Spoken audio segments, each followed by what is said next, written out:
what was your stance when you heard the chairperson, Ms. Balakambete, actually coming out and pronouncing that she is actually going to be supporting Cyril Ramaphosa?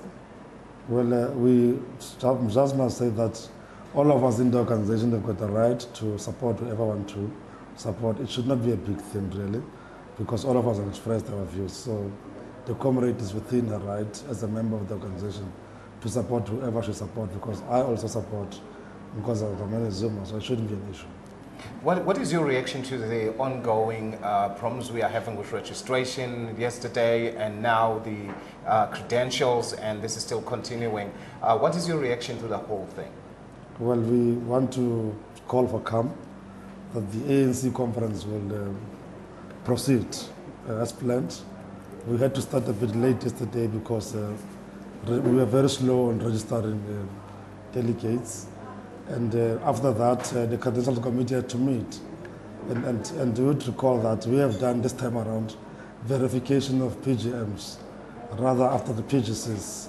So, and there was no time. PGCs were held as the last week of before Congress. There was no time to do verification. So as we verify, other branches will follow, by the way, because they would not have satisfied the verification process. So such branches like the branches that are affected by the court cases of Northwest and Free State, they would have to be turned into non-voting delegates because they are here, we can't chase them away. But we believe that the Credentials Committee will then come to plenary today and present to plenary credible credentials. So we should be very patient such that everything is done above board and nobody questions the legitimacy of the credentials when they are adopted, when they are presented. Now, on the issue of delegates coming in and then being credible and also being able to vote, what do you have to say regarding the vote buying that has been allegedly happening? People saying that they are offering some delegates of the ANC money, some people being offered a 4-star hotel accommodation. What do you have to say to that? Well, we want to appeal that to delegates that they must not allow themselves to be bought. This Congress is not only contested by us in the ANC. External forces like Capital is also contesting this conference because they appreciate that the ANC is here to stay. It will still be the governing party in 2019, so we must not be bought. We know that Bidvest has booked for people a hotel at Monte Casino in the name of the ANC. The ANC has never, we are not rich, but we have never requested Bidvest to book accommodation for us. Those luxuries are very temporary. They would want to use our people just this week so that they get what they want, and after that they will dump them. So we appeal to people not to be bought, and as they vote, they must vote with their conscience, and they must understand what we represent now and what should be done in the country. We should vote for people who talk about radical economic transformation because it must happen. We can't be voting for people who talk about some new deal which has not been a position of the ANC.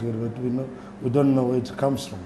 So we are appealing for people to vote with conscience, but we believe that the conference will proceed and the outcome and the pronouncements we've made earlier on as the Youth League at the end of the day would be the outcome of Congress. We know that there are some delaying tactics because the writing is now on the wall. We have been talking about this Congress as if it will never happen. It is here, so let's proceed with it.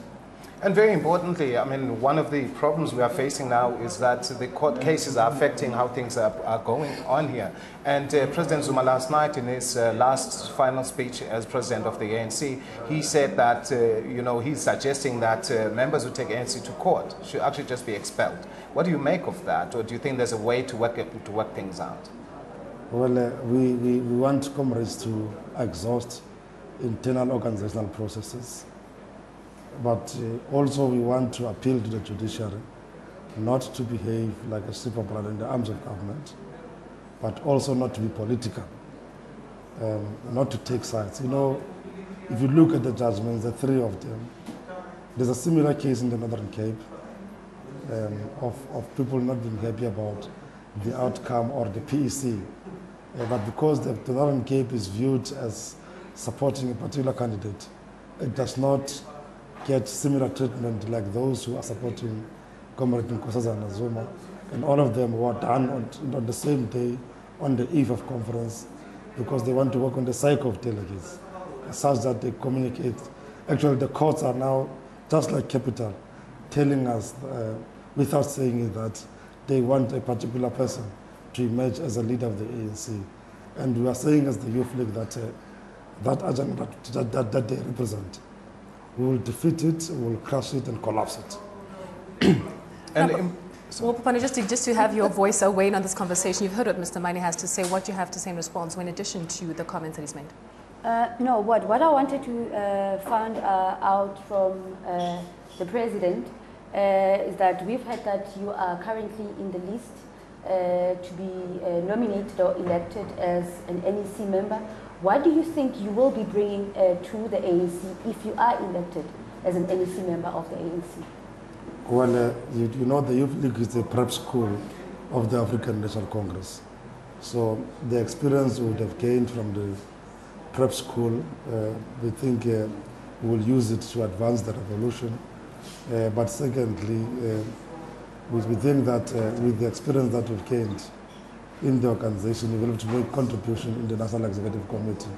We are humbled by the nomination, but we want to push for more younger people to get into the leadership of the African National Congress, because statistics shows that 66% of our country, it's about young people, and that should find expression in the leadership outlook of the African National Congress.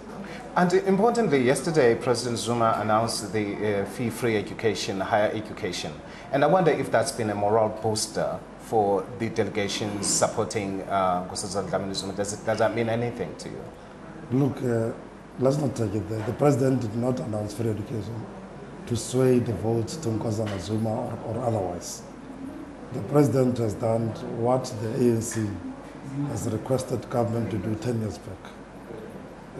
You know, people are questioning the timing. You know, Msholozi being president, he takes decisions. Even at 12 o'clock midnight, he takes decisions. And whether he reshuffles or two. So he's a president at every second, he's a president. So I'm not worried about the timing.